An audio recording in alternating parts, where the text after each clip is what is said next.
Here's a new way to use your mini waffle maker. Crispy bacon in 5 minutes, like this. And put it right onto our mini waffle maker. Okay, we're gonna make use of this little bad boy. Geez, now let's check on our bacon. Perfect, so now we're gonna take it out and let's let it cool so it can get crispy. This homemade bread dip is great for giving as gifts. You can easily mix up a bunch at one time, store in cute little mason jars, and put a tag on it that says serve with 1 tablespoon of spice mix and olive oil.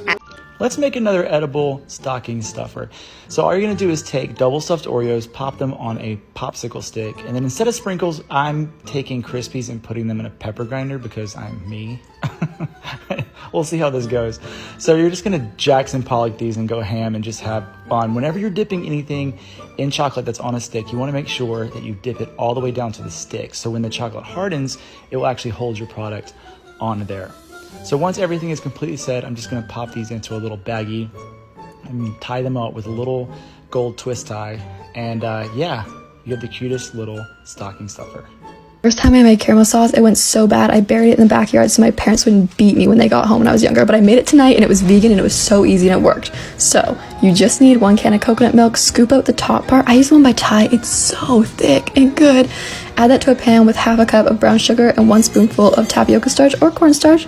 Mix it all up for like 5 minutes until there's no lumps and you're done. Add it to a jar or whatever, put it on apples, it's amazing and it's so easy.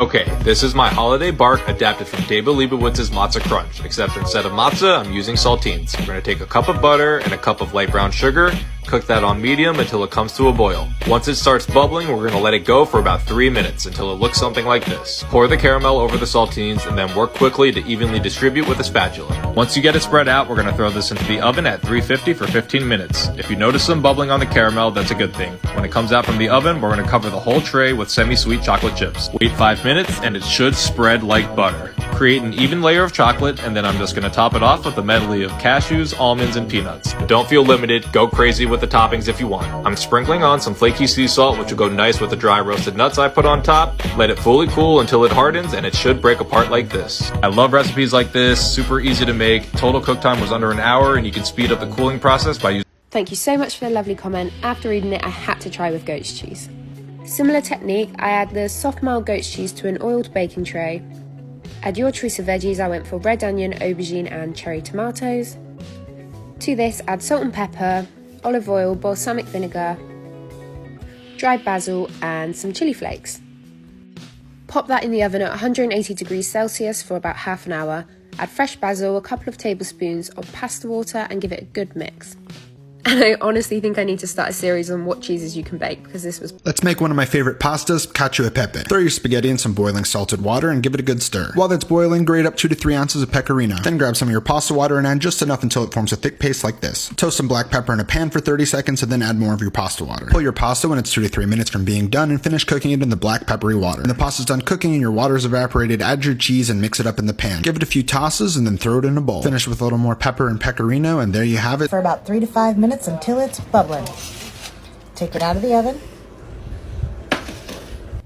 Add chocolate chips. Don't use the Nestle Toll House kind. That won't work. You gotta get the melty ones. Put it back in the oven for about a minute. Spread out that delicious melty chocolate.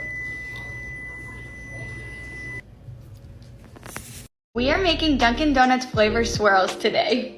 The secret is these 2 ingredients right here. So they use flavor swirls, which actually have dairy in it. So to make their flavor swirls, you're gonna get sweetened condensed milk and mix it with whatever flavor you want. So we are making the caramel swirl flavor. So I have my sweetened condensed milk. I'm adding my caramel swirl. Woo! Mix it up. Oh my goodness, look at this. And then I'm gonna pour it into my syrup bottle. Of course, we have to test it now. So we have our ice, we have our iced coffee. Now let me add in my caramel swirl. Pretend we're pumping. Look at this. Add your cream and sugar if you want. Making easy, healthy, and delicious Rice Krispie bars. Start with 1 cup of peanut butter, 1/3 cup maple syrup or honey. Mix it all together and microwave it for about 30 seconds. Then add 1/4 teaspoon each of salt, cinnamon, and vanilla. Add 3 cups of rice cereal. Mix it all together and then transfer it to your pan. Next, you'll need 1 bar of chocolate. Add 1 tablespoon of coconut oil to it and then melt it in the microwave. Spread the chocolate over the Rice Krispie bars and then refrigerate until the chocolate hardens. Last, cut up your bars, sprinkle a little flaky salt on them, and you're done. And now time for a taste test.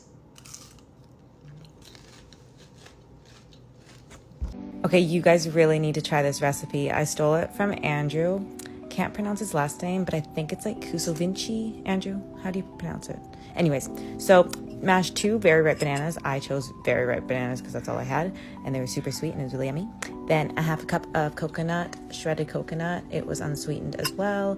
Then you give that a good mix, and then a scoop of your protein powder, just like that. And then, oh, I added dark chocolate chips. He didn't, but I love chocolate, so yum. And then you literally just mix that and put it on parchment paper. I made 6 total. Mine was really runny because of how ripe the banana was. And then patiently wait. And late night apple crumbles. First, take cold butter and cut it into cubes. And the same thing with your apples. Now for the crumbs. Flour and more flour. Sugar. And we mix. Once that's combined, I like to add a little bit of salt and pumpkin seasoning. That's cinnamon. Oh, and cinnamon. Haha. Mix again and should look like this. Cinnamon your apples, of course, for that rich flavor. Add your butter into the mix and basically just like squish it together. A little bit of intense cold water and start twinkling it all over. And then the apples. And just layer it until you're done. Should look like this and into the oven. Voila. It's so easy and delicious, and top that with my homemade ice cream that I made and should look like. Let's make some Jello cupcakes. First, stick a pretzel stick in the end of a marshmallow and spread frosting around the sides of the marshmallow. Then you're going to roll the marshmallow around in blue sugar sprinkles. Unwrap Hershey Kiss and stick it to the end of the marshmallow. Frost your cupcake in vanilla frosting and then stick your dreidel right on top. Enjoy! Making the easiest homemade cherry pie.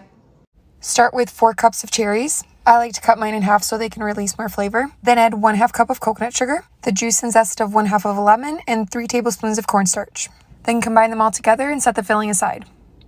Use a fork to poke a few holes into your pie crust and then transfer the filling. You can just bake the pie as is right here, but I want it to be fancy, so I made a little lattice. For this, I cut a second pie crust into strips, and then I lined them vertically and interweaved the ones horizontally. Finally, your pie is ready to bake, so bake it for 40 minutes at 400 degrees, and you can top yours with ice cream or whipped cream. Ooh, this is how I make my protein frappuccino. So to start, we have our ice. We're gonna add in 1 shot of espresso. We're using almond milk today. Perfect. 1 heaping spoonful of sugar-free vanilla pudding powder. Woo! 1 spoonful of our peanut butter powder. This stuff is amazing if you don't use it. And then 1 spoonful of our protein powder. You can use any flavor you want, but I'm using vanilla. And then of course you're gonna blend it. Pour it into our cup, and of course whipped cream for balance. Keto onion rings. Yep, I said onion rings. Let me show you how I made it.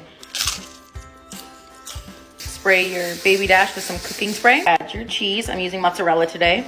Add your onion rings, a little bit of garlic. Top it with some more cheese and shut your baby dash until that light goes off. That's when you know it's ready. This is what it looks like when it's done, and it should just come out easily. And then I set it on a paper towel to cool and soak up any of the extra oil. Let's make Victorian era Jello with black water. It really is black. A mold and some butter. Make sure you rub the inside. Place your mold in your freezer. Well, that's chilling, and I'm creating my own natural gelatin and our black water. Probably want to know what it tastes like.